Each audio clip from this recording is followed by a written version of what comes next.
Je veux commencer cette longue réflexion en rappelant que nous avons tous, à un moment donné, vécu ou traverserons des situations de fatigue extrême. Cet épuisement physique qui fait mal au corps, l'esprit devient confus et l'esprit semble déprimé. Cela peut être dû au surmenage, à des problèmes familiaux, à des pressions financières ou même à des problèmes internes tels que l'anxiété, la dépression, les peurs et l'insécurité. Souvent, le fardeau semble trop lourd et on a le sentiment de ne pas avoir la force de faire un pas de plus. Cependant, la Bible présente une promesse réconfortante dans Ésaïe 40, 31 qui dit « Ceux qui espèrent en l'Éternel renouvelleront leur force. Ils s'élèveront avec des ailes comme des aigles. Ils courront et ne se fatigueront pas. Ils marcheront et ne se lasseront pas. » C'est une parole pleine d'espérance qui révèle le désir de Dieu de ne pas nous voir sombrer dans la fatigue ou l'angoisse, mais plutôt de nous relever et de nous fortifier. Cette promesse n'est pas seulement un message de motivation vide, de sens. Il dépeint une réalité concrète, une offre divine de renouvellement constant à tous ceux qui sont prêts à faire confiance et à attendre en Dieu. Quand on parle de fatigue, il est important de comprendre qu'elle ne se limite pas au corps physique. Beaucoup de gens dorment suffisamment, ont une alimentation équilibrée, font de l'exercice et ressentent encore une fatigue existentielle qui semble n'avoir aucune explication. Ce type de fatigue peut être lié à l'éloignement de notre source de vie, qui est le Créateur lui-même. L'âme aspire au sens et à la communion avec Dieu, car elle est faite pour vivre dans cette interaction. Si cette communion devient vide ou négligée, nous finissons par nous sentir déconnectés de ce qui nous donne un sens. Parfois, la fatigue vient de nos tentatives de porter le monde sur nos épaules. Nous nous sentons responsables de résoudre chaque problème, de planifier chaque détail et de contrôler chaque aspect de notre vie, et pourquoi ne pas dire de celle des autres aussi. Cette charge mentale et émotionnelle, ajoutée aux défis quotidiens, peut nous conduire à un profond épuisement. Le conseil de Jésus dans Matthieu 11, 28 prend tout son sens dans ce contexte. « Venez à moi, vous tous qui êtes fatigués et chargés, et je vous donnerai du repos. » Ce discours de Jésus ne doit pas être vu comme un soulagement momentané, mais comme une invitation à changer de joug, à quitter la tyrannie du contrôle total et à entrer dans le repos qu'il nous offre. De nombreux héros bibliques ont vécu des situations d'épuisement intense. Élie, le grand prophète qui fit face aux prophètes de Baal et vit le feu descendre du ciel, fut envahi par la peur et la fatigue peu après sa grande victoire. Il a même demandé à Dieu de lui retirer la vie à cause de tant d'angoisse qu'il ressentait. Même s'il craignait le Seigneur, il a traversé cette période sombre. Dieu, cependant, a envoyé un ange pour le nourrir et lui renouveler ses forces, montrant que, même dans les vallées de la dépression, il prend soin de nous de manière très personnelle. David a été constamment persécuté par Saül et d'autres ennemis. Il s'est enfui dans des grottes, a eu faim, a vécu loin de chez lui, a fait face à des trahisons et à de multiples difficultés. Dans plusieurs psaumes, nous voyons comment son âme était abattue, à l'agonie. Mais au milieu de ce découragement, David s'est toujours tourné vers Dieu. Il a pleuré, crié, déchiré son cœur et petit à petit a retrouvé le chemin de la confiance. C'est dans cet exercice d'honnêteté devant Dieu que nous réalisons le soulagement, lorsque nous ne cachons pas notre épuisement et notre douleur, mais que nous les plaçons devant celui qui peut s'occuper de chaque détail. L'apôtre Paul, autre exemple frappant, a subi d'innombrables persécutions, a été arrêté, a fait naufrage, a été lapidé et fouetté. Il avait de nombreuses raisons de se sentir fatigué et découragé, mais il a écrit qu'il avait appris à vivre heureux dans n'importe quelle situation, qu'elle soit dans l'abondance ou dans le besoin. Et il est allé jusqu'à dire que lorsqu'il se sentait faible, alors il était fort, car la force de Dieu se rend parfaite dans la faiblesse. Cela nous montre que l'épuisement ne doit pas nécessairement être la fin de la ligne. Cela peut être le début d'une nouvelle étape de foi et de dépendance à l'égard de Dieu. Souvent, quand on pense renouveau, on se restreint à l'idée de mieux dormir, de prendre des vacances ou d'adopter de saines habitudes. Tout cela est important, mais il y a quelque chose de plus profond dans la proposition biblique. L'invitation est pour nous de nous accrocher à la puissance de Dieu. Ésaïe 40, 31 décrit une force surnaturelle qui ne se limite pas à ce qui est possible par les moyens humains. La métaphore du vol comme un aigle suggère une capacité à surmonter les circonstances. à avoir une vision plus large de ce qui se passe autour sans se laisser entraîner dans des difficultés immédiates. Se pose également la question de la source de notre force. Si nous nous enracinons uniquement dans les ressources et les capacités humaines, il est naturel que nous atteignions nos limites. Cependant, si notre force est ancrée dans la puissance qui vient d'en haut, elle se renouvelle. C'est comme une plante qui a besoin d'eau quotidiennement pour éviter de se flétrir. Sans eau, sans nutriments, il dépérira même dans un sol fertile. C'est également le cas de notre âme. Nous devons continuellement chercher Dieu pour maintenir vivante la vigueur spirituelle qui nous soutient. Lorsque nous parlons de la provision de Dieu, il ne s'agit pas seulement d'argent ou de nourriture, mais aussi de paix, de foi, de patience et de joie. Dans Philippiens 4, 19, Paul dit que « Mon Dieu pourvoira à tous vos besoins selon sa richesse avec gloire en Jésus-Christ ». Notons qu'il s'agit de tous vos besoins, et le besoin n'est pas seulement ce que l'argent peut acheter. Oui, nous avons besoin de ressources matérielles, mais nous avons aussi besoin de guérison émotionnelle, de rafraîchissement mental, de restauration des relations, de sens à la vie, d'espoir. Dieu fournit ces choses en abondance, à son époque et à sa manière, lorsque nous avons confiance et nous abandonnons. Dans l'Ancien Testament, il y a l'épisode du peuple d'Israël dans le désert, où Dieu envoyait chaque jour de la manne pour le nourrir. La manne ne pouvait pas être conservée pour le lendemain, sinon elle pourrirait. Ce fait nous enseigne la nécessité de rechercher quotidiennement les soins de Dieu. Nous ne pouvons pas compter sur les expériences passées ou sur la nourriture spirituelle d'hier pour résoudre les problèmes d'aujourd'hui. Nous avons besoin d'une relation vivante et constante. La communion d'hier était précieuse, mais la communion d'aujourd'hui est fondamentale pour notre renouveau actuel. L'anxiété, en revanche, a tendance à bloquer notre perception des soins divins. Nous devenons trop inquiets de ce qui pourrait arriver et oublions que Jésus nous a appris à ne pas nous inquiéter, car Dieu sait tout ce dont nous avons besoin avant même que nous le demandions. Matthieu 6, 31-33. Cet enseignement n'encourage pas la paresse ou le manque de planification, mais nous invite à vivre plus légèrement, sachant que notre Père Céleste est attentif aux moindres détails de notre histoire. Lorsque nous cultivons cette attitude de confiance, nous nous libérons d'une partie du poids qui tourmente notre esprit. Une autre façon de recevoir un renouveau spirituel consiste à pratiquer la prière. Lorsque nous prions, non seulement nous présentons nos exigences à Dieu, mais nous nous ouvrons également à entendre sa voix. Il y a un moment de révérence et de silence dans la prière qui est souvent sous-estimé.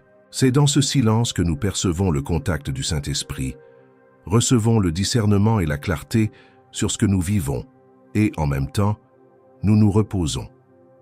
La prière sincère apporte du réconfort au cœur et une stabilité émotionnelle, car elle nous incite à dialoguer avec quelqu'un qui nous aime inconditionnellement. La lecture et l'étude de la Bible sont aussi des moyens de ce renouveau. Les Écritures ne sont pas seulement un livre de règles, mais un récit du caractère de Dieu, de ses promesses et de la manière dont il a interagi avec les gens dans différents contextes historiques. Lorsque nous examinons les textes bibliques, nous en apprenons davantage sur la personnalité divine, nous comprenons mieux ses actions et nous trouvons des principes qui peuvent guider nos vies. Cette connaissance ne se limite pas à quelque chose d'intellectuel. Elle se transforme en conviction intérieure, apportant la paix et nourrissant la foi. L'obéissance et la gratitude complètent ce cycle de renouveau. Il ne sert à rien de connaître la volonté de Dieu si nous ne la mettons pas en pratique. Lorsque nous obéissons, nous démontrons notre confiance et notre amour pour lui, et cela nous positionne pour expérimenter ses bénédictions. En même temps, la gratitude nous fait prendre conscience de ce que nous avons déjà reçu. Au lieu de concentrer notre esprit sur ce qui manque encore, nous commençons à célébrer chaque petite réalisation, chaque prestation, chaque miracle qui se produit autour de nous, même s'il s'agit d'un simple miracle, comme l'air que nous respirons ou la santé qui nous permet de vivre notre vie de tous les jours. Il est également essentiel d'apprendre à se reposer dans la souveraineté de Dieu. Nous ne comprendrons pas toujours pourquoi les choses se produisent d'une certaine manière, surtout lorsqu'elles impliquent souffrance et perte. Cependant, savoir que Dieu est souverain et qu'il nous aime apporte la tranquillité au cœur. Nous ne voyons peut-être pas l'intégralité du plan divin, mais nous sommes convaincus qu'il a un bon dessein, même au milieu de circonstances douloureuses. C'est dans cet abandon de nos certitudes et de notre contrôle absolu que nous trouvons la véritable sérénité. Peut-être êtes-vous à un moment de votre vie où vous vous sentez sous pression et n'avez pas l'énergie nécessaire pour continuer. Il peut s'agir d'une maladie, d'une crise familiale, d'un chômage prolongé, d'une déception amoureuse ou de toute autre douleur profonde. Même si vous pensez que Dieu vous a abandonné, la parole garantit qu'il n'abandonne pas les siens. Quand tout semble s'effondrer, quand les personnes en qui vous aviez le plus confiance vous ont laissé tomber, quand il n'y a plus personne vers qui se tourner, Dieu reste ferme. Votre fidélité ne dépend pas des circonstances. Il est constant, immuable et toujours prêt à nous accueillir. Élie, lorsqu'il demandait la mort dans le désert, pensait probablement qu'il n'y avait aucune issue. Il se sentait seul, persécuté, sans perspective. Mais Dieu avait encore de grands projets pour lui. Parfois, nous nous retrouvons dans des situations où le découragement et le désespoir nous amènent à penser que c'est la fin, alors qu'il pourrait s'agir simplement d'une transition, d'un nouveau départ. Dieu fait l'impossible. Il a nourri Élie avec ce qui semblait être du pain simple, mais qui contenait suffisamment de vigueur pour que le prophète puisse marcher 40 jours et 40 nuits. Dieu nous soutient donc d'une manière que nous ne pouvons expliquer rationnellement.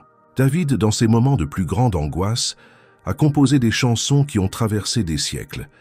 Il a transformé ses lamentations en louanges, sa douleur en poésie et a laissé un héritage à toutes les générations à venir. Cela montre que, souvent, la souffrance peut être un engrais pour une foi plus profonde et un impact positif sur la vie des autres.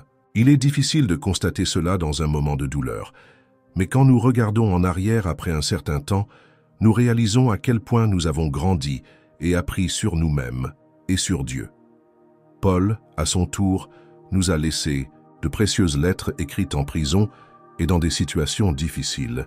Au lieu de succomber au désespoir, il s'est concentré sur la construction d'églises et sur l'encouragement d'autres croyants. Même enchaîné, il se sentait libre en Christ d'être utilisé comme instrument de transformation. Cette liberté intérieure est l'un des grands signes que la force vient de Dieu. Lorsque nos circonstances extérieures sont contraires, mais que nous maintenons la paix et l'espoir, c'est une indication que quelque chose de divin se passe en nous. L'une des clés pour recevoir ce renouveau est l'humilité. Nous devons reconnaître que nous n'avons pas toutes les ressources ni toutes les réponses. Nous devons reconnaître que nous sommes limités et que, sans Dieu, nous finissons inévitablement par nous épuiser. Cette humilité s'exprime dans la volonté de demander de l'aide au Seigneur, de lui présenter nos exigences et de lui permettre de diriger nos vies. Beaucoup refusent de prier ou de chercher Dieu par orgueil, parce qu'ils pensent pouvoir se débrouiller seuls. Mais la plupart du temps, on découvre tardivement que l'autosuffisance n'est qu'une illusion. Il est également intéressant de noter que le renouveau qui vient de Dieu ne supprime pas nécessairement tous les problèmes. Parfois, nous pensons, si je prie suffisamment, si je lis la Bible tous les jours, mes problèmes disparaîtront. Mais ce n'est pas tout à fait comme ça. Jésus a clairement indiqué que dans ce monde, nous aurons des afflictions. La différence est qu'il a promis d'être avec nous dans chacun d'eux. L'acte de faire confiance à Dieu ne signifie pas l'absence de lutte, mais la certitude que nous ne sommes pas seuls. Cela produit la paix et la force pour faire face à n'importe quel scénario. De nombreuses personnes sont confrontées à des dilemmes en matière de santé mentale, et nous ne devrions pas minimiser cela, car des problèmes tels que la dépression, l'anxiété, le syndrome de panique et d'autres troubles nécessitent une attention adéquate. Si vous êtes confronté à quelque chose comme ça, n'hésitez pas à demander l'aide d'un professionnel. Dieu peut utiliser des médecins, des psychologues, des thérapies et des médicaments pour nous aider sur le chemin du rétablissement. La foi n'annule pas la science, tout comme la science n'annule pas la foi. Les deux peuvent aller de pair à notre avantage. L'essentiel est de ne pas perdre de vue que Dieu continue d'être Dieu et qu'il peut agir dans tous les aspects de notre vie, y compris dans le domaine de la santé mentale. Parler de santé mentale met également en lumière le besoin de camaraderie, de communauté. Si vous vous sentez épuisé, seul et sans soutien, cherchez une église ou un groupe de personnes qui peuvent vous soutenir, prier pour vous et marcher à vos côtés. L'isolement peut aggraver le découragement et nous faire croire qu'il n'y a aucune issue. Mais lorsque nous nous entourons de frères et sœurs dans la foi, nous constatons qu'il y a un encouragement et une aide mutuelle. La communion fraternelle fait partie du plan de Dieu visant à garder ses enfants forts. La vie de dévotion quotidienne est essentielle pour reconstituer nos énergies spirituelles, même si ce n'est que pour quelques minutes, se réserver un moment par jour pour lire un texte biblique. Y réfléchir, prier et faire taire son esprit pour écouter Dieu peut complètement changer notre perspective. C'est comme recharger une batterie qui s'épuise lors des activités quotidiennes. Sans cette recharge, nous courons le risque de nous effondrer spirituellement et émotionnellement. Au cours de notre voyage de foi, nous traverserons occasionnellement des déserts. Le désert n'est pas confortable. Il n'y a pas beaucoup de distractions et nous sommes confrontés à notre propre condition. C'est un endroit où nous avons soif, où il fait extrêmement chaud ou froid et où il semble n'y avoir aucune issue. Mais c'est aussi dans le désert que Dieu se manifeste de manière puissante, offrant la manne et l'eau du rocher, nous dirigeant avec une colonne de feu et de nuée, et montrant qu'il est capable de prendre soin de nous dans n'importe quelle situation. La solitude du désert peut se transformer en une rencontre profonde avec le Créateur, où il parle à nos cœurs sans l'interférence des bruits extérieurs. Chaque fois que nous mettons notre confiance dans le Seigneur, quelque chose en nous est réaligné. Nous cessons de désespérer face aux tempêtes et apprenons à les considérer comme des opportunités de mieux connaître Dieu. S'il n'y avait pas de tempête, comment pourrions-nous expérimenter son pouvoir de calmer le vent et la mer? S'il n'y avait pas de crise, comment éprouverions-nous la joie d'être aidés par un Dieu fidèle au bon moment? S'il n'y avait pas de maladie, comment pourrions-nous être témoins des miracles de guérison ou de la force qu'il donne même lorsque la guérison ne vient pas immédiatement? Certaines personnes ont peur de l'avenir, de perdre ce qu'elles ont ou de ne jamais réaliser ce qu'elles désirent.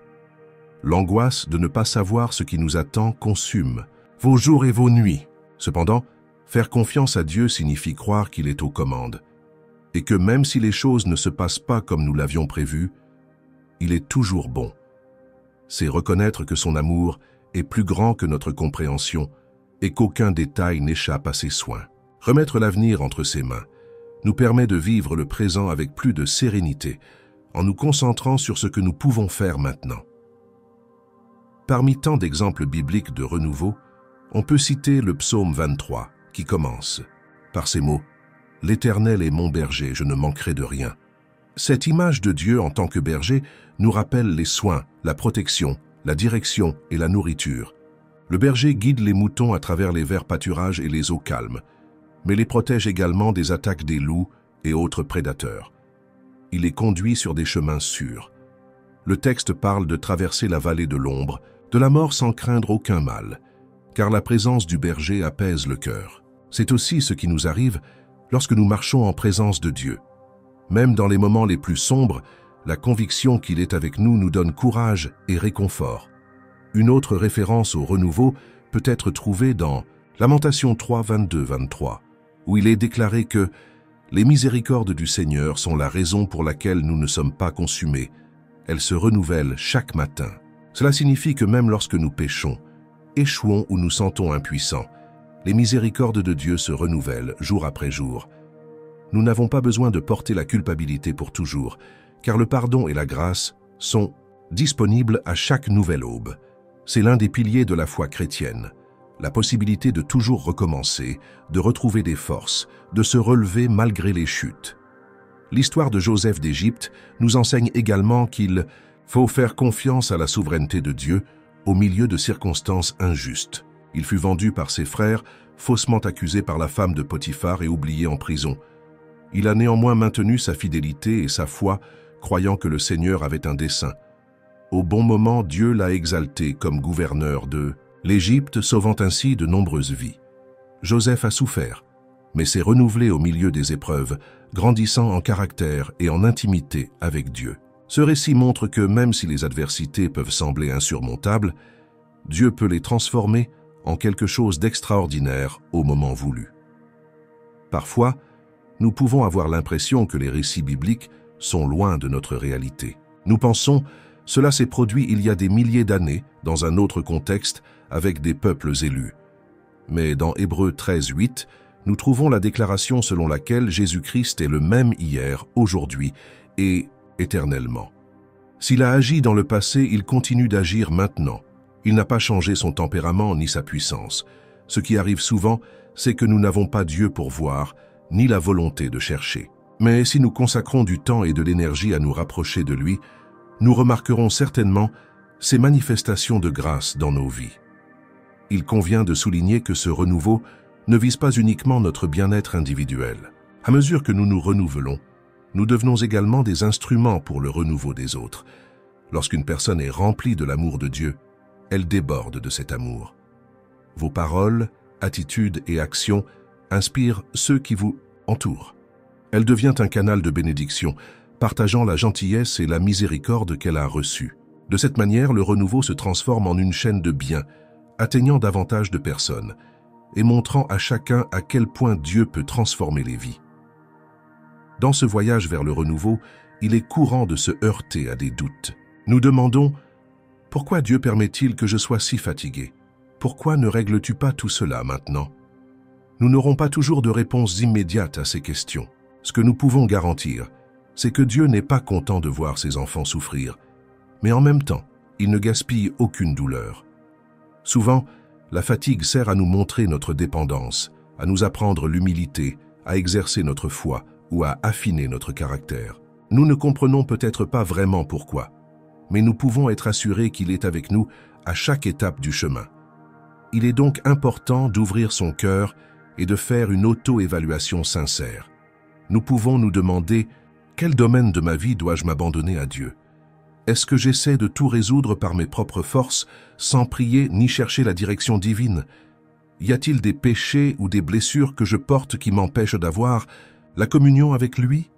Est-ce que j'ai négligé la lecture de la Bible et la prière en restant loin de la fontaine d'eau vive? Ces questions peuvent nous amener à prendre conscience de ce qui doit être ajusté, afin que nous puissions à nouveau expérimenter la fraîcheur de la présence de Dieu.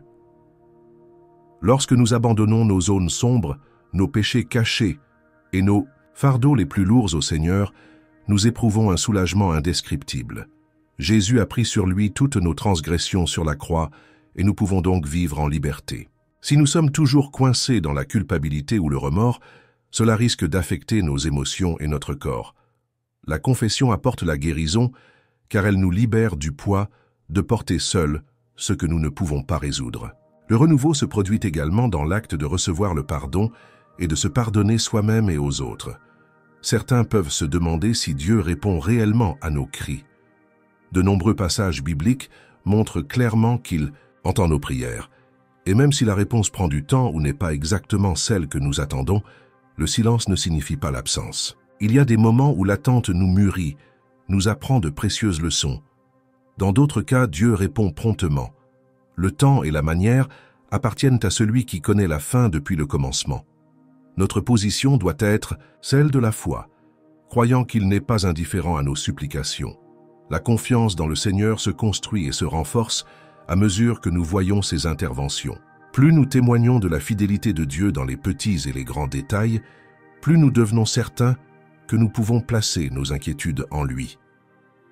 Mais il faut aussi cultiver cette confiance dans les périodes de calme, quand tout va bien. Nous recherchons souvent Dieu intensément seulement lorsque nous sommes en crise.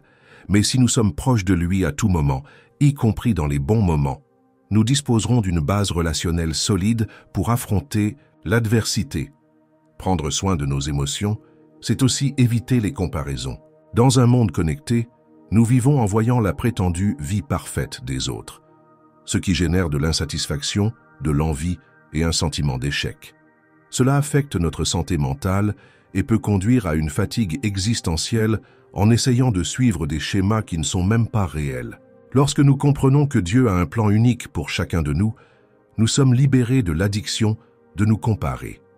Le renouveau intérieur se produit lorsque nous acceptons notre valeur individuelle et nous concentrons sur ce qui compte vraiment, notre croissance en Dieu et la mission qu'il nous a confiée. Une telle mission implique généralement d'aimer les autres, de servir la communauté et de partager l'Évangile. Lorsque nous vivons pour quelque chose de plus grand que nous-mêmes, nous trouvons une source de motivation et de sens que l'égoïsme ne peut pas fournir. Servir est une manière de pratiquer l'amour chrétien, comme Jésus lui-même est venu pour servir et non pour être servi. Et, fait intéressant, lorsque nous donnons de nous-mêmes, nous sommes également revigorés. Constater l'impact positif que nous avons sur la vie de quelqu'un apporte une véritable joie. une satisfaction qui diffère des poursuites égoïstes. Au milieu de tout cela, nous devons nous rappeler que le renouveau est progressif. Nous pouvons vivre des expériences puissantes lors de retraites, de conférences ou de services, mais maintenir cette vigueur spirituelle demande de la constance. Il ne suffit pas de passer un grand moment de prière et ensuite de passer des semaines sans nourrir l'âme. La vie spirituelle, comme la vie physique, a besoin d'être nourrie quotidiennement. C'est pourquoi les disciplines spirituelles, telles que la lecture de la Bible, la prière, le jeûne et la communion fraternelle avec d'autres chrétiens, sont fondamentales pour entretenir la flamme. Si nous négligeons cela, nous avons tendance à nous affaiblir et à retomber dans l'épuisement. Jésus nous a laissé l'exemple parfait de l'équilibre.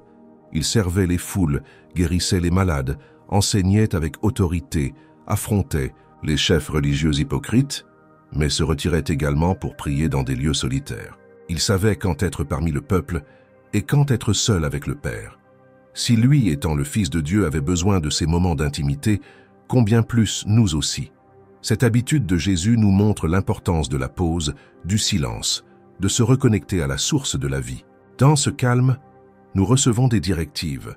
Nous sommes guéris de nos blessures émotionnelles et nous trouvons un renouveau. Peut-être vous demandez-vous s'il est possible d'entretenir cette flamme au milieu d'une routine aussi trépidante, avec le travail, les études, les engagements familiaux et tant d'autres exigences. C'est vraiment un défi, mais ce n'est pas impossible. Nous pouvons commencer par de petites étapes, comme consacrer 10 minutes de notre journée à la prière et à la lecture de la Bible, prendre de brèves pauses pour remercier Dieu ou demander sa direction. Au fil du temps, cette habitude peut se développer et devenir un élément naturel de la vie. Ce que nous ne pouvons pas faire, c'est permettre à la frénésie quotidienne de détourner notre cœur de l'essentiel, qui est d'être connecté au Créateur. Même si vos journées sont extrêmement chargées, vous pouvez prier mentalement pendant que vous bougez. Vous pouvez écouter des louanges qui vous renforcent.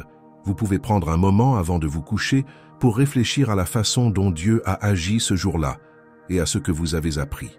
Ce sont des attitudes simples, mais elles aident à maintenir vivant le sentiment que Dieu marche avec nous. Et il n'y a pas de sentiment plus encourageant que celui-ci. Savoir que nous ne sommes pas seuls, mais soutenus par la main du Père qui nous aime inconditionnellement. Lorsque nous parlons de renouveau, il est essentiel de se rappeler que la fatigue n'est pas toujours spirituelle ou émotionnelle. Parfois, c'est simplement physique. N'oubliez donc pas de prendre soin du corps que Dieu vous a donné. 1. Alimentation équilibrée, un sommeil suffisant, de l'exercice physique, une aide médicale si nécessaire. Tout cela fait partie des soins complets que nous devons prendre avec nous-mêmes. Si nous négligeons notre santé physique, il nous sera difficile d'avoir suffisamment d'énergie pour accomplir nos tâches et remplir notre vocation. Le renouveau que Dieu offre couvre tous ces aspects, car il se soucie entièrement de l'être humain et pas seulement de son âme. Jésus, lorsqu'il accomplissait des miracles, commençait souvent par guérir le corps et s'occupait ensuite de la dimension spirituelle, ou vice-versa. Il traitait la personne de manière holistique, démontrant que le soin divin dépasse un domaine précis. Nous devons donc lui ouvrir chaque aspect de notre vie, permettant à sa grâce de toucher ce qui a besoin d'être restauré. Si vous avez des soucis intenses, rappelez-vous que Jésus nous a appris à rejeter toute notre anxiété sur lui, car il prend soin de nous. Ce lâcher prise est un acte intentionnel d'abandon, comme si nous nous débarrassions d'un lourd fardeau que nous ne pouvons plus porter. En retour, il nous promet la légèreté, car son joug est doux et son fardeau est léger.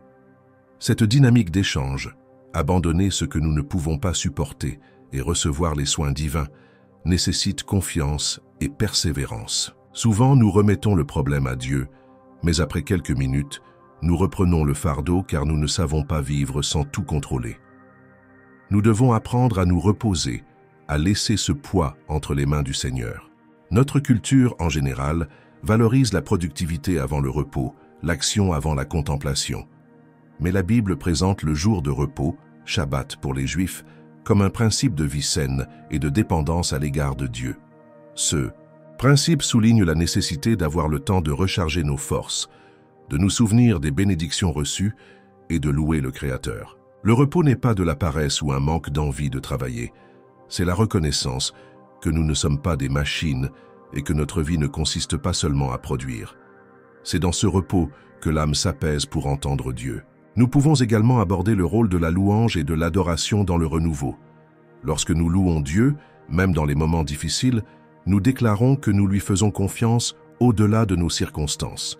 La louange nous rappelle qui est Dieu, créateur, sauveur, souteneur. En reconnaissant sa grandeur, nos problèmes acquièrent la juste proportion. Nous ne diminuons pas les luttes, mais nous commençons à voir que le Dieu que nous servons est plus grand que chacun d'eux.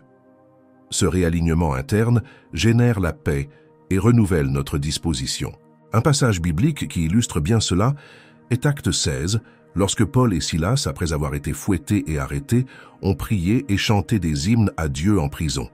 Cette attitude, humainement parlant, semble insensée. Comment faire l'éloge dans une situation aussi dégradante? Mais ils ont trouvé la force de se concentrer sur le Seigneur plutôt que sur la prison. Le résultat fut un énorme tremblement de terre qui ouvrit les portes des cellules et apporta le salut au geôlier et à sa famille. Cette histoire montre comment l'adoration au milieu de la douleur peut générer une libération et des miracles qui dépassent notre entendement. Un autre point important est le rappel constant que Dieu nous aime profondément. L'amour de Dieu n'est pas basé sur ce que nous faisons ou ne faisons pas. Il nous aime parce que sa nature est d'aimer, et cet amour a été suprêmement démontré en Christ, qui est mort et ressuscité pour nous donner une vie abondante. Cette vérité doit être notre fondement, car lorsque nous doutons de l'amour de Dieu, nous perdons l'espoir qu'il veuille nous aider ou nous renouveler. Mais la croix montre qu'il a fait le plus grand sacrifice pour nous sauver. Alors pourquoi nous refuserait-il ce dont nous avons besoin pour vivre? Lorsque nous comprenons l'amour de Dieu, cela nous libère de la peur qui nous paralyse. On peut avoir peur de l'avenir, de l'échec, de la mort, de tout perdre. Cependant, l'amour parfait chasse toute peur selon 1 Jean 4, 18.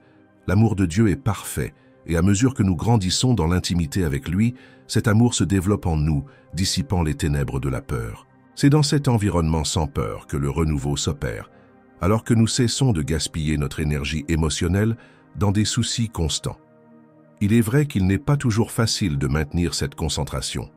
Nous sommes bombardés de mauvaises nouvelles, de défis quotidiens, de demandes et de pressions de toutes parts. Cependant, si nous cultivons la foi, la parole et la communion avec le Seigneur, les circonstances commencent à avoir moins de pouvoir sur nos émotions. Et si nous perdons l'équilibre, nous retournons rapidement à la cachette du Très-Haut, où nous retrouvons une sécurité et une force renouvelée. Ce processus peut se répéter plusieurs fois, car la vie est dynamique et imprévisible. L'important est de savoir que nous avons un endroit où nous abriter. Alors si vous sentez que vous avez atteint vos limites, rappelez-vous que Dieu est prêt à agir dans votre vie. Reconnaissez sa souveraineté, demandez-lui de renouveler vos forces et croyez qu'il tiendra sa promesse. Partagez vos luttes avec des personnes en qui vous avez confiance et surtout avec le Seigneur dans la prière. Commencez à rendre grâce pour ce qu'il a déjà fait et ce qu'il fera encore. Essayez de nourrir votre esprit et de prendre soin de votre corps. Et n'abandonnez pas lorsque les choses deviennent difficiles, car c'est souvent au milieu de l'adversité que Dieu révèle sa puissance le plus clairement. Le renouveau, promis dans Ésaïe 40, 31, ne signifie pas seulement une vigueur spirituelle abstraite, mais un souffle qui atteint également nos aspects émotionnels. Souvent, ce qui nous fatigue n'est pas tant le volume de travail physique, mais les soucis, les conflits internes, les blessures accumulées et l'anxiété qui nous ronge. Tout cela peut paraître invisible, mais cela pèse sur vos épaules autant, voire plus, que les tâches épuisantes du quotidien. Lorsque Jésus appelle ceux qui sont fatigués et accablés pour trouver du soulagement en lui, cela inclut tout le poids émotionnel que nous portons. Le Maître savait que l'âme humaine est complexe et qu'en plus du corps, elle a besoin de repos pour le cœur et l'esprit. Dans des passages comme Jean 14, 27, il dit « Je vous laisse la paix, je vous donne ma paix. Je ne vous le donne pas, comme le monde le donne. Que ton cœur ne soit pas troublé et qu'il n'ait pas peur. » Cette paix particulière qui dépasse l'entendement est un élément fondamental du renouveau que nous recherchons. Ce n'est pas seulement l'absence de problèmes, mais la présence de Dieu qui apaise notre intérieur. Cette paix est également liée au concept de sagesse biblique. Dans Jacques 1, 5, il nous est dit de demander la sagesse à Dieu, qu'il accorde gratuitement à ceux qui la demandent avec foi. La sagesse, dans ce sens, n'est pas seulement une connaissance intellectuelle, mais la capacité de voir les situations d'un point de vue divin et de prendre des décisions fondées sur des principes éternels. Lorsque nous agissons judicieusement, nous évitons bien des usures inutiles. D'un autre côté, la bêtise nous pousse à entrer en conflit, à agir à la va-vite et à accumuler des tensions qui drainent notre énergie. Beaucoup se sentent fatigués parce qu'ils ont du mal à dire non aux demandes qui se présentent. Ils accumulent des tâches et des engagements au-delà de ce qu'ils peuvent accomplir. Cela crée du stress et de la frustration. La sagesse de Dieu nous enseigne à valoriser le temps et à avoir des priorités claires afin que notre cœur ne soit pas divisé en 1000 tâches, mais cherche d'abord le royaume de Dieu et sa justice. Ce changement d'orientation peut apporter un soulagement significatif, car nous commençons à croire que le reste s'ajoutera à nous. Lorsqu'on parle de priorité, il faut également considérer l'aspect relationnel. Parfois, nous sommes accablés par les exigences familiales, la pression des amis ou les attentes de la société. Nous voulons plaire à tout le monde et ne décevoir personne, mais cela peut très vite épuiser nos forces. Le renouveau proposé par la Bible implique d'apprendre à donner la priorité à Dieu, en aimant notre prochain comme nous-mêmes, mais sans nous annuler nous-mêmes, ni vivre pour répondre aux attentes humaines. Lorsque nous alignons nos relations sur la volonté divine, nous réduisons les conflits internes qui génèrent l'usure. Un détail intéressant est de noter que le Christ lui-même, durant son ministère terrestre, avait un emploi du temps très chargé. Il enseignait, guérissait, s'occupait des pharisiens qui lui faisaient face, conseillait ses disciples et servait les foules. Pourtant, il se retirait régulièrement pour prier. Ce schéma montre que même lorsque nous sommes très occupés, nous pouvons et devons réserver des moments pour être seuls avec Dieu. Si nous ne le faisons pas, nous courons le risque de perdre notre sensibilité spirituelle et de devenir de simples exécutants, oubliant l'aspect relationnel avec notre Père céleste. La pratique de la solitude n'est pas la même chose que l'isolement permanent. C'est un moment intentionnel pour être seul avec Dieu, renouveler l'esprit et l'esprit, méditer sur la parole et écouter le Saint-Esprit. Dans ce calme, nous sommes capables de mieux analyser nos propres réactions, de remarquer quelles pensées nous oppriment et de les donner à Dieu.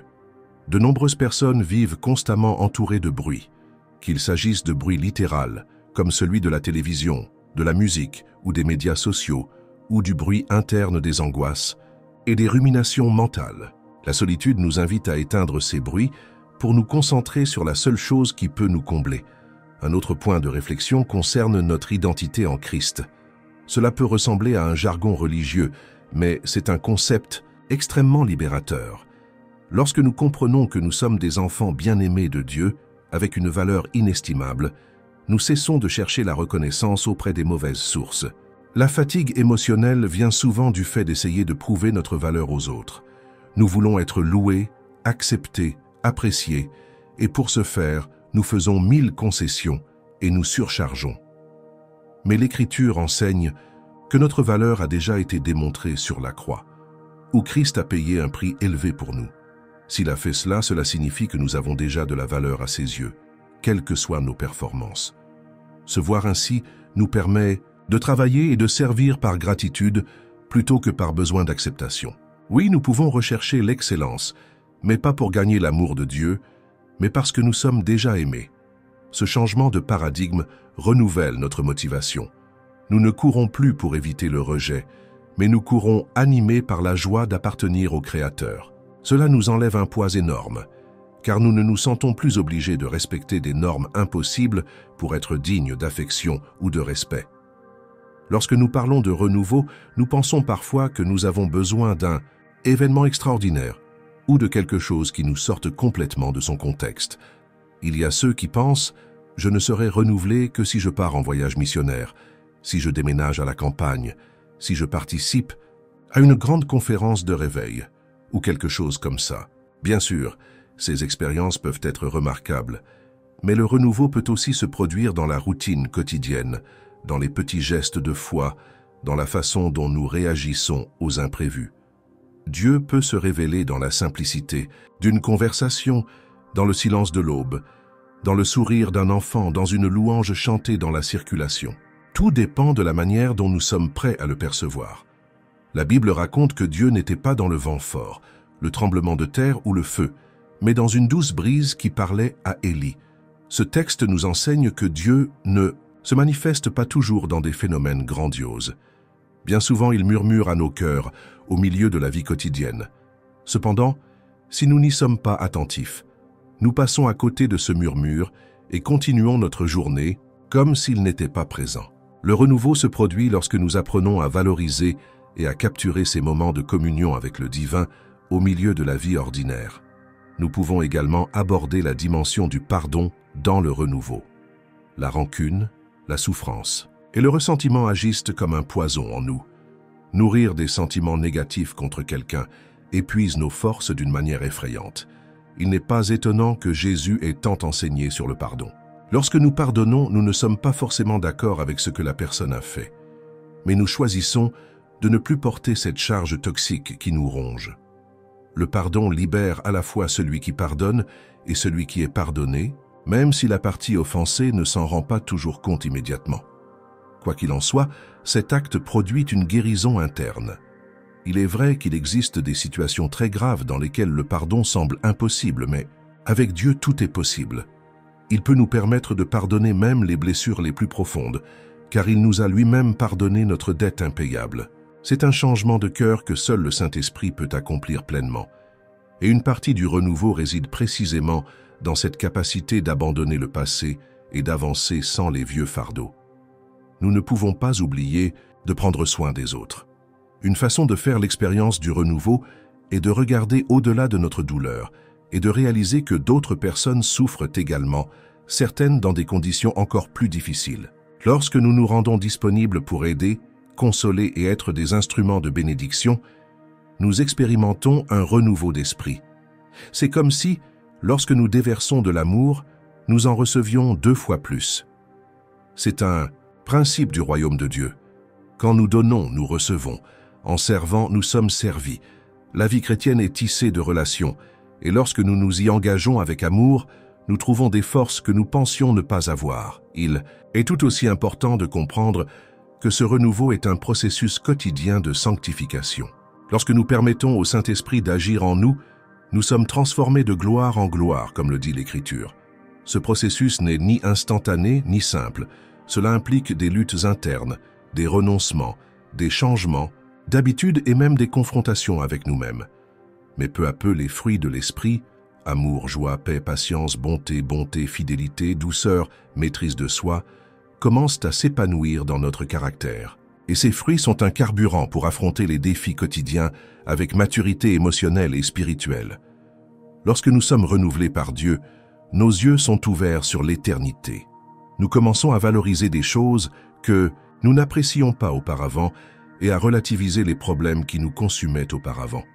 Regarder l'éternité ne nous éloigne pas du présent. Au contraire, cela nous fait comprendre qu'il existe un dessein plus grand, qu'il existe un royaume qui n'est pas ébranlé par les circonstances terrestres.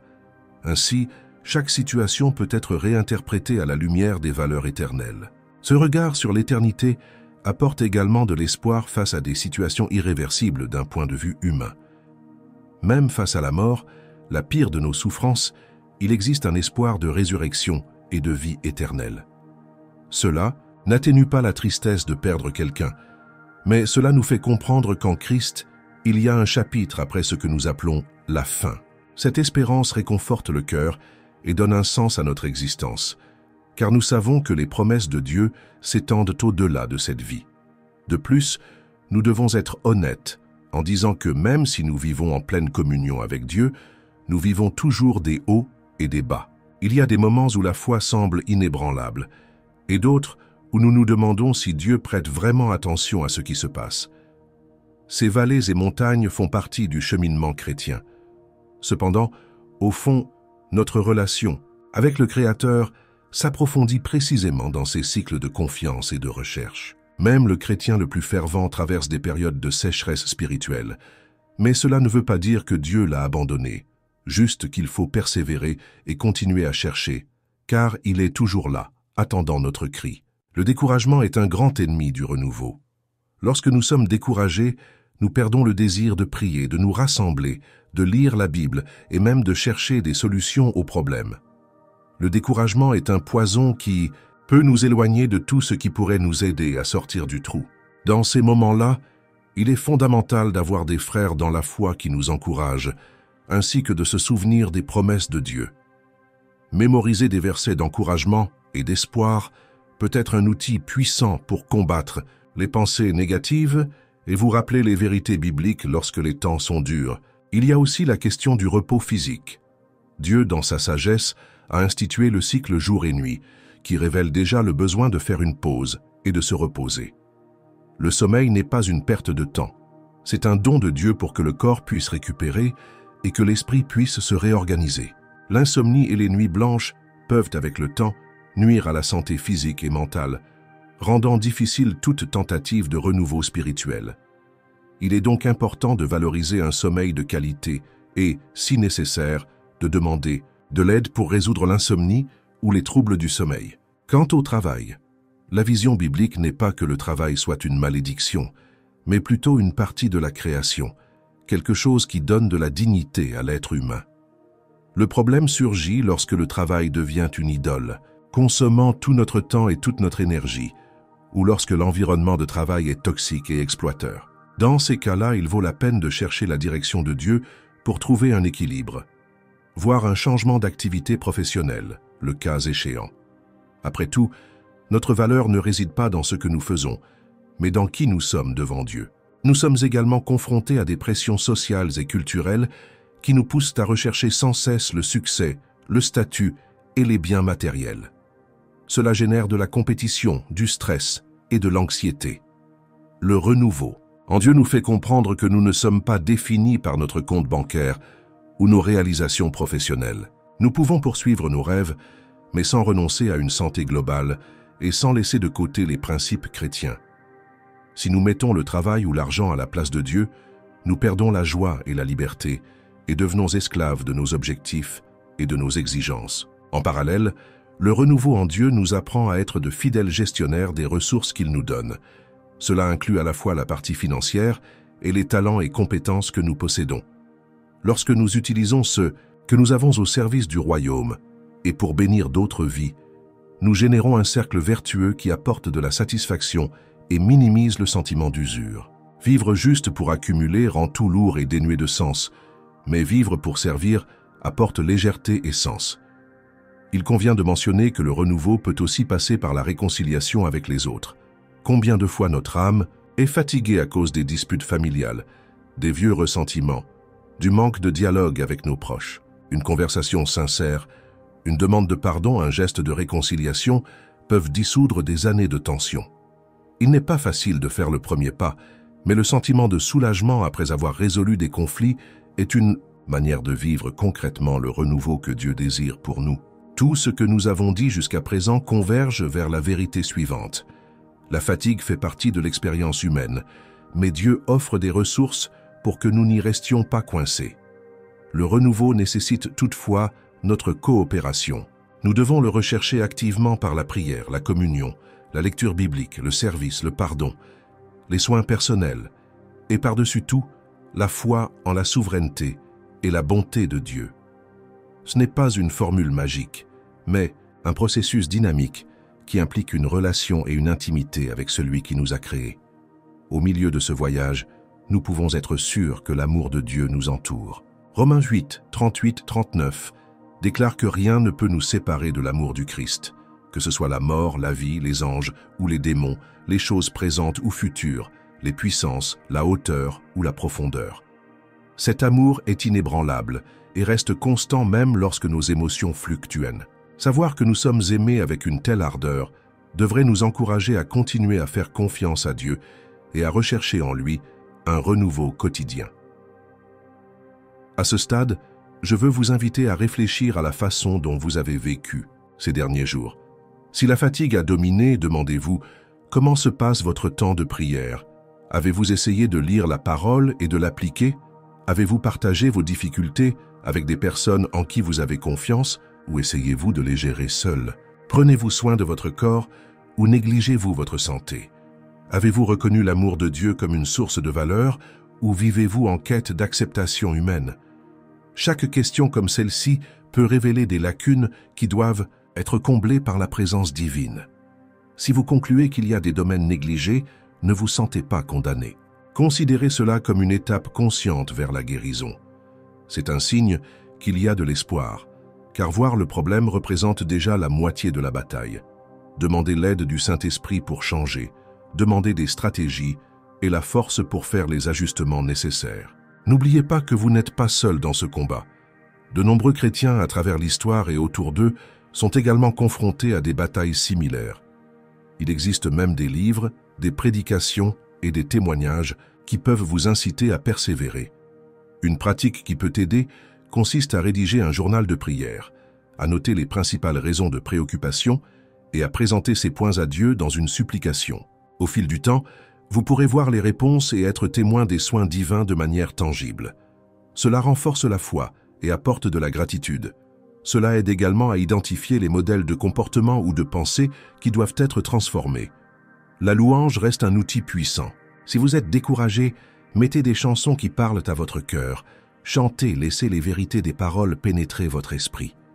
La musique a un pouvoir unique pour attiser nos émotions et, combinée à la parole de Dieu, elle devient un instrument d'édification. Plusieurs fois dans la Bible, nous voyons l'utilisation de la musique pour élever l'esprit. David, par exemple, jouait de la harpe, ce qui soulageait Saül dans les moments de tourment. Aujourd'hui, nous avons accès à d'innombrables louanges qui peuvent nous rapprocher du trône de Dieu. Une autre stratégie est la contemplation de la nature. Dieu se révèle à travers la création, et il y a une paix particulière dans l'observation de la beauté naturelle. Un coucher de soleil, le chant des oiseaux, le parfum des fleurs, le balancement des arbres dans le vent, tout cela peut nous rappeler qu'il existe un Créateur qui soutient chaque détail. Dans Romains 1, 20, nous lisons que les attributs invisibles de Dieu peuvent être vus à travers les choses créées. En contemplant la nature, nous pouvons nous connecter avec lui de manière simple et revitalisante. Cependant, la vie moderne nous enferme souvent dans des environnements urbains et des routines chaotiques, pleines de précipitations et de technologie. Si possible, réservez des moments pour passer du temps à l'extérieur, loin des écrans, et profiter de ce que Dieu a créé. Cela ne résoudra pas tous les problèmes, mais cela peut apaiser les tensions, recharger l'énergie et rappeler la grandeur du Créateur. Le renouveau implique également d'apprendre à gérer ses propres limites. Personne n'est capable de tout faire, ni de répondre à toutes les attentes. Vous devez identifier ce qui est une priorité et vous permettre de vous reposer. Reconnaître ses limites fait partie de l'humilité chrétienne. Lorsque nous acceptons que nous ne pouvons pas être partout, accomplir toutes les tâches et résoudre tous les problèmes, nous créons un espace permettant à Dieu d'œuvrer à travers d'autres personnes et d'agir dans des domaines hors de notre contrôle. Nous avons déjà abordé des questions telles que la santé émotionnelle, la sagesse, les priorités, les relations, la solitude, le pardon, le repos et bien d'autres points qui composent la mosaïque d'une vie renouvelée. Chacun de ces éléments fait partie du parcours de transformation que le Saint-Esprit opère en nous. La parole de Dieu nous invite à renouveler notre esprit, Romains 12, 2, ce qui signifie un changement profond dans notre façon de penser, de ressentir et d'agir. Dans Romains 12, 2, l'apôtre Paul dit « Et ne vous conformez pas à ce monde, mais soyez transformés par le renouvellement de votre intelligence, afin de prouver quelle est la volonté bonne, agréable et parfaite de Dieu. » Ce renouveau mental se produit lorsque nous mettons de côté les normes corrompues de la société et adoptons la vérité biblique. Peu à peu, nous commençons à voir les choses du point de vue de Dieu, en attribuant différentes valeurs aux priorités du monde. Ce changement de mentalité a un impact sur nos attitudes, nous rendant davantage semblables au Christ. Il est courant de penser que le renouveau est une expérience simplement spirituelle ou émotionnelle, mais il implique également notre caractère. Ainsi, l'honnêteté, l'intégrité, la douceur, la patience et bien d'autres vertus commencent à s'épanouir en nous, reflétant la nature de Jésus. C'est un chemin de transformation continue qui dure toute une vie. Et chaque fois que nous donnons plus d'espace au Saint-Esprit pour agir, nous découvrons des facettes de notre être qui ont besoin de guérison et de restauration. Le processus n'est pas instantané, mais il est sûr, car Dieu dirige tout parfaitement. Nous devons souligner que le renouveau en Dieu ne nous éloigne pas des problèmes sociaux ou des injustices du monde. Au contraire, cela nous incite à faire preuve de compassion, de miséricorde et de justice dans la société. Lorsque nous sommes renouvelés, nous voyons la souffrance des autres et sommes poussés à agir. La véritable foi chrétienne nous motive à aimer notre prochain de manière pratique, en aidant ceux qui sont dans le besoin, en luttant contre l'oppression et en faisant une différence là où nous sommes. Cet engagement nous donne également un sentiment d'utilité qui combat l'apathie et la fatigue existentielle. Lorsque nous nous tournons vers le Nouveau Testament, nous voyons que Jésus a appelé les pécheurs, les publicains et les simples gens à être ses disciples. Il a transformé leur vie de l'intérieur. Ces hommes, autrefois ordinaires, sont devenus des apôtres qui ont propagé l'Évangile à travers le monde. Cela montre que Dieu utilise des gens ordinaires pour faire des choses extraordinaires lorsqu'ils sont remplis du Saint-Esprit. Le renouveau n'est pas réservé à un groupe spécial, mais est accessible à tous ceux qui croient et s'abandonnent. L'histoire de l'apôtre Pierre, par exemple, est un modèle de renouveau. Il était impulsif. Il a même renié Jésus à 3 reprises, mais après avoir rencontré le ressuscité et avoir été rempli du Saint-Esprit à la Pentecôte, il est devenu l'un des piliers de l'Église primitive. Son courage dans la prédication et son amour pour ses frères témoignent d'un changement radical de caractère. Dieu n'a pas seulement vu l'échec de Pierre, mais aussi son potentiel racheté par la grâce. De la même manière, Dieu ne voit pas seulement nos erreurs, mais voit ce que nous pouvons devenir si nous nous abandonnons à lui. Le renouveau se manifeste aussi dans le zèle pour la communion chrétienne. Dans le livre des Actes, nous voyons que les frères de l'Église primitive se réunissaient pour prier, rompre le pain, étudier la doctrine des apôtres et partager ce qu'ils avaient. Il y avait une atmosphère de réciprocité et d'attention. Beaucoup ont vécu des miracles et des conversions massives. Aujourd'hui, nous pouvons retrouver cet esprit d'unité en comprenant que nous ne sommes pas des îles, mais des parties d'un même corps qui est l'Église. En vivant dans l'unité, nous faisons l'expérience d'un soutien mutuel, prions les uns pour les autres et grandissons collectivement dans la foi. La scène du Seigneur, pratiquée par l'Église depuis le début, symbolise également le renouveau. En prenant le pain et la coupe, nous nous souvenons du sacrifice du Christ et proclamons sa mort jusqu'à son retour. Cela nous fait regarder vers le passé, vers l'œuvre accomplie sur la croix, mais aussi vers l'avenir, vers le retour du Christ. Ce mystère de foi nous maintient connectés à l'œuvre salvifique qui nous donne une nouvelle vie et une espérance renouvelée. C'est un rappel fréquent que notre force vient du sacrifice de Jésus et non de nos mérites. Un autre aspect qui mérite d'être mentionné est l'exercice de la foi dans des situations qui semblent impossibles. C'est lorsque tout semble aller mal, lorsque les circonstances nous mettent la pression, que la foi peut briller le plus. Si nous n'avions jamais été en difficulté, nous ne connaîtrions pas la puissance de Dieu pour nous délivrer ou nous permettre de faire face à ce qui nous entoure. Le témoignage de personnes qui, au milieu de diagnostics dévastateurs ou de problèmes financiers insoutenables, trouvent en Dieu la force de continuer est quelque chose qui construit notre propre foi et montre que le Seigneur continue à accomplir des signes et des prodiges. En même temps, nous devons comprendre que Dieu agit aussi par des moyens naturels. Il peut guérir instantanément, mais il peut aussi utiliser des médicaments. Il peut résoudre nos dettes par un miracle financier, mais il peut aussi nous apprendre à mieux gérer ce que nous gagnons. Le renouveau peut survenir de manière surnaturelle ou grâce à un processus progressif d'apprentissage et de discipline. Dans les deux cas, c'est Dieu qui nous conduit. Reconnaître cette pluralité de manière divine d'agir nous évite la frustration et nous apprend à attendre patiemment. La croissance spirituelle implique également la lecture de bons livres et documents qui élargissent notre compréhension biblique et doctrinale. Avec l'abondance d'informations sur Internet, nous pouvons trouver de nombreuses ressources précieuses. Il faut cependant discerner ce qui construit réellement. Tout ce qui se dit chrétien ne suit pas la saine doctrine. Il est important de rechercher des auteurs fiables, des dirigeants mûrs dans la foi et qui gardent tout à la lumière des Écritures. Une bonne connaissance élimine l'ignorance, renforce notre structure de foi et nous empêche de nous laisser emporter par le vent de fausses doctrines. Dans 2 Corinthiens 4.16, Paul écrit « C'est pourquoi nous ne nous lassons pas.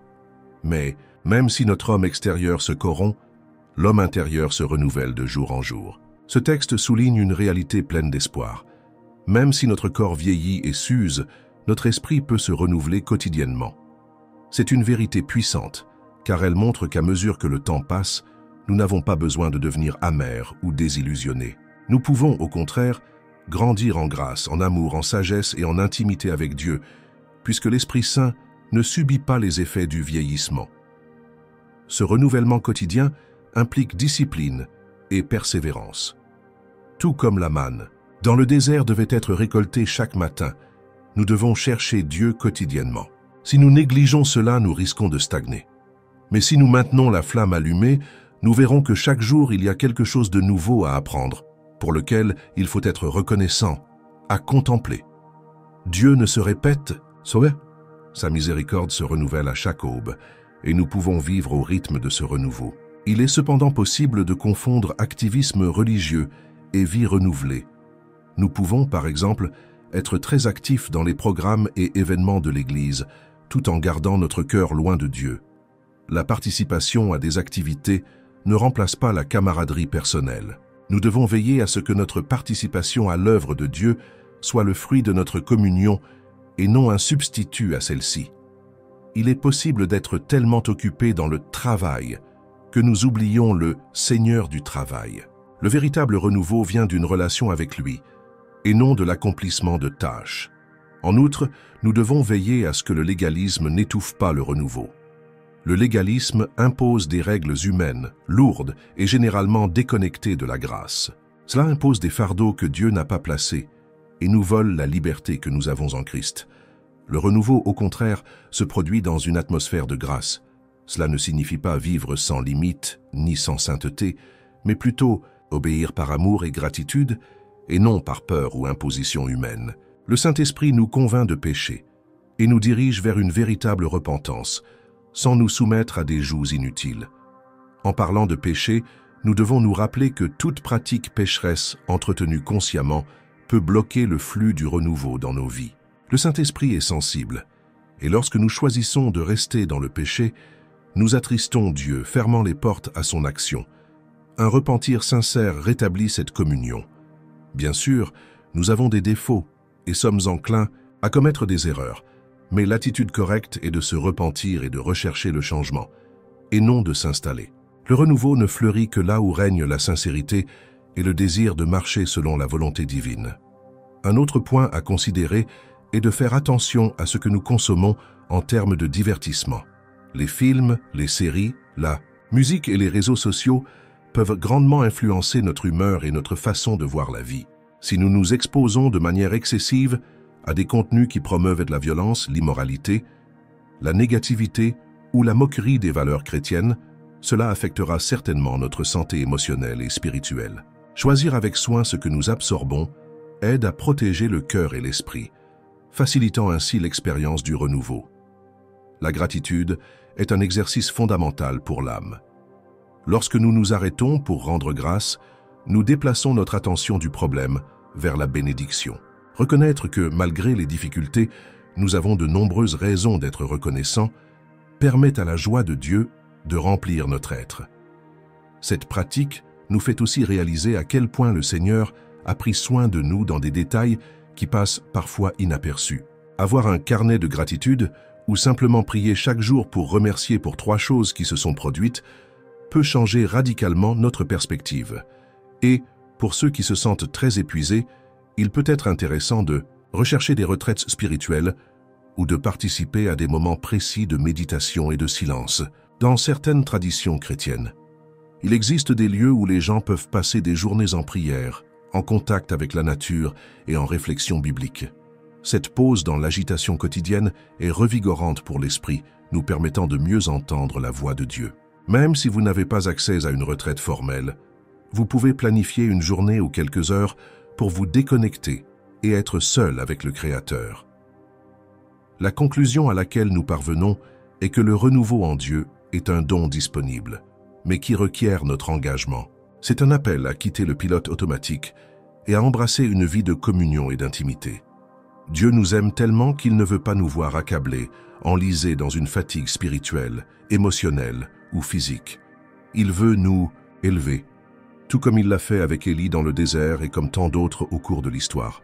Pour ce faire, il nous suffit d'ouvrir notre cœur, de croire en ses promesses et de mettre en pratique ce qu'il nous guide dans sa parole. Maintenant, après cette méditation longue et profonde, il convient de se poser une dernière question. Dans quel domaine de votre vie avez-vous le plus besoin du renouveau de Dieu en ce moment? Est-ce en matière de santé, de mariage, de finances, de vie spirituelle, de relations familiales ou de votre propre identité?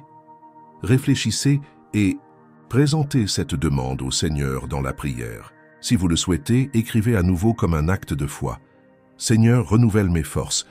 Ce simple geste pourrait être le début d'une nouvelle phase dans laquelle vous vous ouvrirez au surnaturel de Dieu. N'oubliez pas non plus de partager ce message avec quelqu'un qui pourrait avoir besoin d'entendre ces vérités bibliques. Souvent, un simple message texte, un lien vidéo ou une conversation franche peuvent changer le cap de quelqu'un qui est sur le point d'abandonner. Soyez un canal de bénédiction pour les personnes qui vous entourent, en leur apportant l'espérance que vous avez également reçue du Seigneur. Si vous ne l'avez pas déjà fait, abonnez-vous à des chaînes qui transmettent des messages édifiants, lisez de bons livres, suivez des prédicateurs sérieux et consacrez du temps à la lecture de la parole. Tout cela constitue l'arsenal que Dieu met à notre disposition pour notre renforcement continu. La vie chrétienne est dynamique et chaque jour est une opportunité de grandir et de se renouveler. C'est un fait que dans ce monde, nous continuerons à faire face à des défis. Il y aura des temps de tribulation, mais comme Jésus l'a dit, nous pouvons avoir bon courage, car il a vaincu le monde. La victoire du Christ sur la croix est la garantie que même au milieu des plus grandes tempêtes, il existe un refuge pour notre âme. Et si nous nous accrochons à cette vérité, nous trouverons de la force pour affronter toute adversité, car la puissance de Dieu se perfectionne dans la faiblesse. Ainsi, nous pouvons dire avec Paul, « Quand je suis faible, c'est alors que je suis fort ». Puisse ce message, développé sous de nombreux aspects, nous rappeler constamment que Dieu prend soin de nous. Il ne nous a pas créés pour vivre à la dérive, sans but ni espoir. Il nous appelle à une relation vivante et transformatrice, capable de nous faire planer comme des aigles, même lorsque les circonstances tentent de nous clouer au sol. Nous pouvons courir sans nous fatiguer et marcher sans nous évanouir? Non, pas parce que nous sommes des super-héros, mais parce que l'Esprit de Dieu habite en nous, nous revitalisant à chaque pas. Alors restez forts, continuez dans la présence de Dieu, car il y a une source inépuisable de vie qui attend de couler dans votre cœur. Gardez les yeux fixés sur Jésus, l'auteur et le consommateur de la foi, et permettez-lui de guider chacun de vos pas. De cette façon, le renouveau cessera d'être simplement un concept et deviendra une réalité vivante qui brillera sur votre visage, éclairera votre chemin et aura un impact sur les gens qui vous entourent. N'oubliez jamais, Dieu veut et peut renouveler vos forces, aujourd'hui et toujours. Si vous êtes arrivé jusqu'ici, sachez que ce message a été écrit comme un investissement dans votre chemin de foi, afin que vous puissiez être fortifiés, encouragés et avancer avec confiance dans les plans divins. Que chaque mot que vous lisez résonne dans votre cœur et produise des fruits abondants. Et à la fin de tout cela, vous pouvez dire avec conviction que vous avez expérimenté la réalité d'Ésaïe 40:31 dans la pratique. Que le Seigneur vous bénisse puissamment et que la paix qui surpasse toute intelligence garde votre cœur et votre esprit en Jésus-Christ. Amen.